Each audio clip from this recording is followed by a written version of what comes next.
Sporting, and he's here just about a year. What can you say about his time with the club? Yeah, I was thoroughly enjoyed being in the locker room with him and on the training field and in games, watching him interact with everyone here in at LAFC. And it was amazing to have him as a part of our club for the year he was here. I think recently he's been in good form, and so we'll definitely miss him. But we'll get one more game with him this Sunday. Did you just feel like you couldn't use him for full matches? Was that just the reality of his place in the roster, that he wasn't a 90-minute player?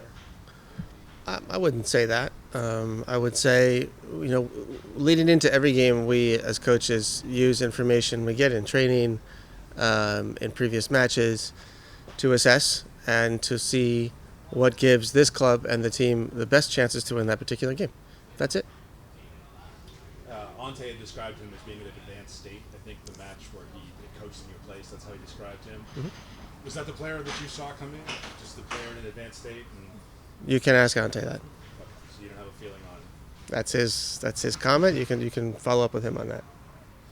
as far as the Como Cup, obviously you guys have spoken a lot the last 3 games and the last basically 2 weeks about your experiences day to day and with the league. And you talked about what you think you got out of that tournament. Coming out of that tournament, where is your group? How do you feel like they're going to respond to this experience they had? And physically, what are you expecting now? Because it's basically midweek the rest of the way through. So what do you think? Yeah, it was a great experience, and we're very happy and grateful that we got the chance to prove ourselves at that stage. 12 days, 3 games, 5 hotels, 3 road games. So it's I think we all feel the travel a little bit and the challenges that we were met with over the last 2 weeks. But after watching training today, it was great to see the players physically and mentally in a great spot. And so I'm looking forward to the game Sunday. And yeah, moving forward, it's a tough stretch in the summertime. It always is in the MLS. There's a lot of games, but I think our roster is structured for that. And certainly we need to maybe add some players in the summer transfer window, but we have a couple weeks until then. And until then, it's only about the MLS and accumulating as many points as possible. Not having Olivier is one less option for Correct. you. Do you feel like Nathan Ordaz will be able to contribute as you covered from his issues? And where are you? Just the health of your players overall. Where are you? The health is fine. Yeah, everybody's healthy and ready to go, including Nate. Playing in these games where you play Chelsea and Flamengo and one of the best teams in Africa, how do you think on the field that will benefit your team? I mean, in the sense, like, it's a different way, the extra, less of a touch. How do you think that will transfer to the MLS schedule, and how much of a benefit or difficulty will it be? Well, it completely depends on our players and what they learned from that moment. We have done our best to talk about the games, review the games, and what was good, what wasn't so good, and what is feasible to use in MLS play.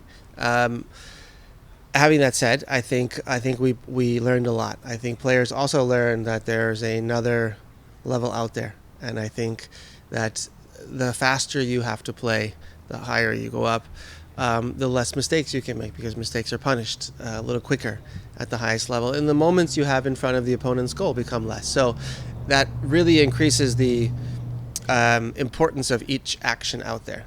And I think that is something you learn the higher up you go in this game, and certainly a lesson we learned in the last 2 weeks.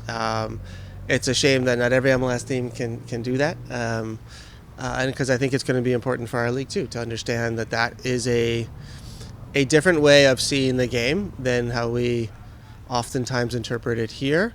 The intensity and the importance of each action is something that I hope that every MLS game can increase in. Something you'll remember fondly of this experience, meeting these coaches, these players, seeing these guys that you'll help you in your pursuits, and just something you'll remember. Yeah, for me, for sure. When I prepare match sheets and we document everything, and we look at the scouting report, and it's basically like a 2-page document where you summarize everything, and you have the opponent's logo on there, and not every day do you match up LAFC's logo with the clubs of Chelsea, Esperance, and Flamengo, and that was pretty cool. What do you think about the Club World Cup? Did you watch some other games not involving you? Is it Yeah. something that you were enthralled by? Or? Yeah, I think it was great. I think watching, we had a taste of that the last couple of years of the League Cup, of seeing the styles and the different approaches kind of clashing against each other.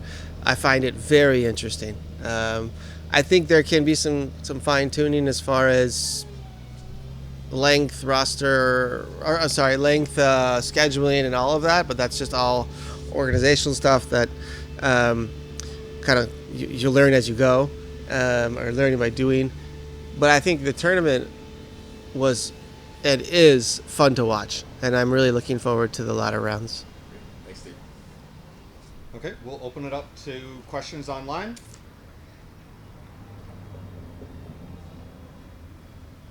If there are none, that will do.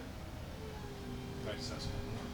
Yeah, go ahead. On the Vancouver match, obviously they actually filled me in. They have a lot of players missing, some important players for them. You guys are just jumping right back into the deep end of the pool here against the team that's had a lot of success in the first part of the season. What do you make of where they are at this particular moment and how you match up for them after, again, playing three distinct different styles? Maybe the speed of the game was a little bit different. How do you see your players adapting back to the MLS style? I think it's an opponent we know pretty well. And I think we have a ton of experience in our roster, who knows the MLS, who understands the MLS.